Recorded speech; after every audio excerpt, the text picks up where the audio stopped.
Waktu yang lalu kita melihat ada saudara seiman kita Muslim yang mengatakan mari dari virus corona ini kita datangi sehingga corona itu takut. Adalah salah satu jemaah ya saudara seiman kita, Ustaz. Mohon petunjuk sehingga sampai akhirnya mereka diisolasi di salah satu masjid di Jakarta, di Kuanjuru itu, Ustaz. Tapi ya Anda coba sempat baca beberapa berita. Bahkan di Malaysia dan di India sendiri ya mereka diisolasi ya di masjid-masjid mereka di tengah-tengah wabah seperti ini. Toh mereka sepertinya masih melakukan kegiatan-kegiatan dakwahnya mereka. Jadi mungkin jadi pertanyaan, kok bisa mereka bersikeras dalam keadaan para medis, para dokter dan juga pemerintah sudah melarang untuk berkumpul di tempat-tempat yang tempat keramaian. Jadi dokter sebenarnya ada suatu prinsip di dalam agama mereka yang mungkin yang perlu diluruskan. La ilaha illallah adalah kalimat tauhid. Yang kita ketahui seluruh para nabi dan rasul mereka berdakwah di atas kalimat tauhid ini. Sehingga Allah Subhanahu wa taala dan Rasulnya telah menjelaskan kepada kita apa hakikat dari makna kalimat tauhid itu sendiri. Dalam sebuah ayat Allah mengatakan, "Wa idz qala Ibrahimu li abihi wa qaumihi innani bara'un mimma ta'budun illa alladzi fatarani fa innahu sayahdin." Ayat ini merupakan di antara ayat yang paling jelas menggambarkan dan menjelaskan tentang makna kalimat tauhid. Yaitu ketika Ibrahim berkata kepada bapaknya dan berkata kepada kaumnya, sesungguhnya kami berlepas diri dari apa yang kalian sembah, kecuali kepada zat yang menciptakan kami yaitu Allah. Sehingga ini makna yang disebutkan oleh para ulama, la ilaha illallah, la ma'buda bihaqqin illallah. Tidak ada yang berhak disembah secara hak kecuali siapa?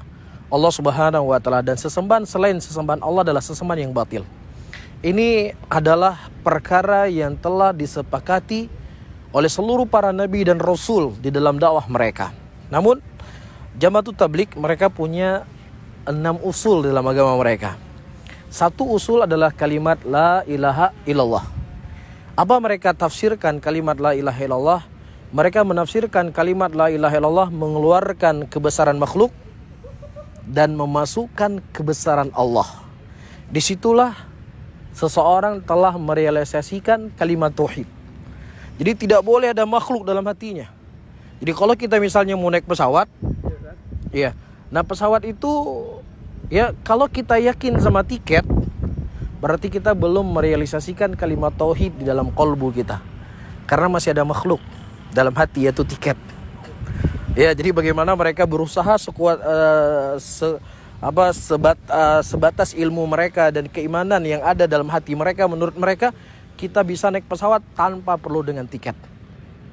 Ya, nah inilah menjadi sebab kenapa teman-teman atau saudara-saudara kita dari jamaah tersebut mereka bahasa kasarnya ngeyel. Karena virus corona itu makhluk. Tidak boleh ada virus corona itu dalam hati kita.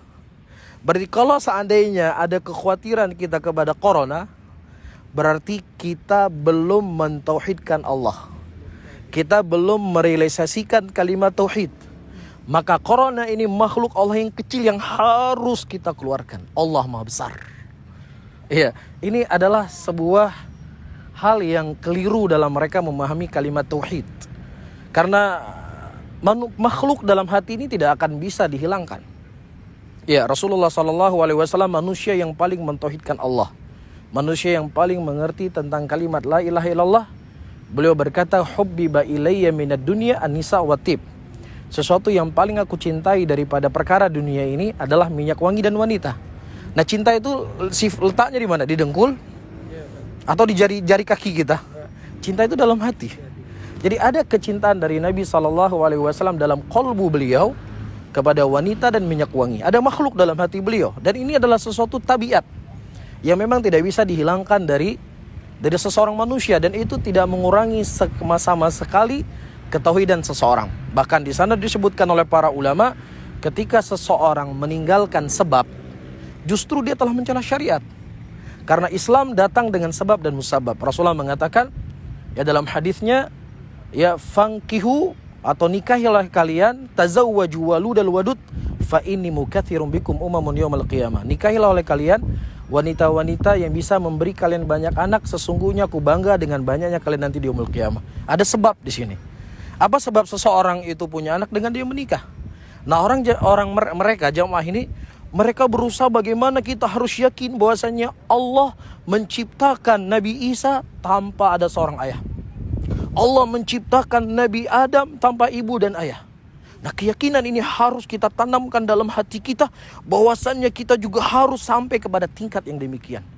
Oleh karena itu sebagian para ulama menyebutkan penafsiran mereka terhadap kalimat tauhid la ilaha illallah ini merupakan penafsiran yang sangat berbahaya. Karena akan sampai kepada derajat hululiyah, ya, wal ittihadiyah. Dan itu merupakan sifatnya Allah. Allah mampu menciptakan manusia tanpa anak, tanpa ibu, tanpa ayah. Itu merupakan sifat yang khusus dimiliki oleh Allah. Dan manusia tidak akan bisa mencapai derajat demikian. Tapi manusia dia dengan proses apa? Menikah. Dia baru punya anak. Nah, inilah menjadi sebab kenapa mereka agak bengal. Karena kalau yakin kepada corona, maka kita yakin kepada makhluk. Berarti belum merealisasikan kalimat tauhid. Makanya dalam sebuah ceramah yang sempat viral di media sosial, mereka katakan kirimlah jamaah-jamaah kepada tempat-tempat yang banyak virusnya, virus corona. Ya, nanti akan lenyap itu semuanya. Ini jelas kalau seandainya mereka belajar, menuntut ilmu sedikit saja, dari bab awal dia menuntut ilmu, dia telah mendengar Nabi SAW mengatakan, "Firu minal majdhum," larilah seseorang dari penyakit kusta sebagaimana larinya mereka dari singa. Dan juga Nabi SAW mengatakan jangan dicampur di antara unta yang sakit dengan unta yang sehat. Di sini menunjukkan ada sebab yang dengannya kita menjauhi. Ya, dan ini tidak sama sekali menafikan dari kalimat tauhid. Oleh karena itu saya menasihatkan saudara-saudara saya, ya, berdakwah dalam hal yang baik. Bersemangat dalam berdakwah dalam hal yang positif. Namun yang paling terpenting, ya, hendaknya di dalam kita berdakwah kita awali dulu dengan ilmu. Demikian disebutkan oleh Imam Ahlus Sunnah Imam Bukhari rahimahullah, al-ilmu qabla al-qawli wal amal. Ilmu itu harus lebih dikedepankan seseorang itu berkata dan sebelum seorang itu beramal. Oleh karena itu mereka banyak membuat kias-kiasan.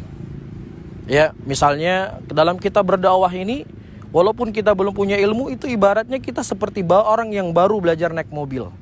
Ketika kita baru belajar naik mobil, ya, buat latihan. Jadi kalau ditabrak nggak ada masalah. Oh, ini baru belajar. Dan begitu juga orang yang berdakwah, salah-salah sedikit nggak ada masalah karena dia baru. Ini merupakan pikiran-pikiran yang datang dari mereka, dan jelas ini menyelisih ayat Al-Quran. Allah mengatakan dalam ayatnya, "Wala tasifu alsinatukumul kadhib, hadza halalun wa hadza haramun litaftaru 'ala Allahi kadhiba." Janganlah engkau mengatakan dengan lisan-lisanmu ini halal ini haram, dan sungguh engkau telah berdusta atas nama Allah Subhanahu wa taala. Ini perkara yang besar. Allah mengharamkan, dia halalkan. Allah halalkan, dia haramkan. Iya, oleh karena itu kita ingatkan kembali kepada saudara-saudara kita, ya, belajarlah, menuntut ilmu lah. Nah, nanti ketika kalian sudah memiliki ilmu, ya baru kita bisa berdakwah. Bukan harus menjadi seperti Imam Ahmad, harus seperti Imam Malik rahimahullah. Setidaknya apa yang dia sampaikan itu mampu dia kuasai. Ya, sehingga tidak perlu untuk membuat permisalan-permisalan, sudah cukup buat kita Al-Quran dan Sunnah. Sehingga sungguh sangat indah apa yang disebutkan oleh para ulama. Ya, kejahilan itu terkadang tidak bisa memberikan manfaat untuk dirinya, apalagi manfaat kepada orang lain. Bahkan itu akan memberikan mudarat untuk dirinya dan juga mudarat bagi orang lain. Tapi orang yang mereka memiliki ilmu, maka insya Allah ilmu yang dia punya itu bermanfaat untuk dirinya dan juga bermanfaat untuk orang lain. Jadi memang harus semangat belajar, dokter. Jadi jangan sampai kita ingin mendapatkan pahala, justru dosa yang kita dapatkan. Seperti itu.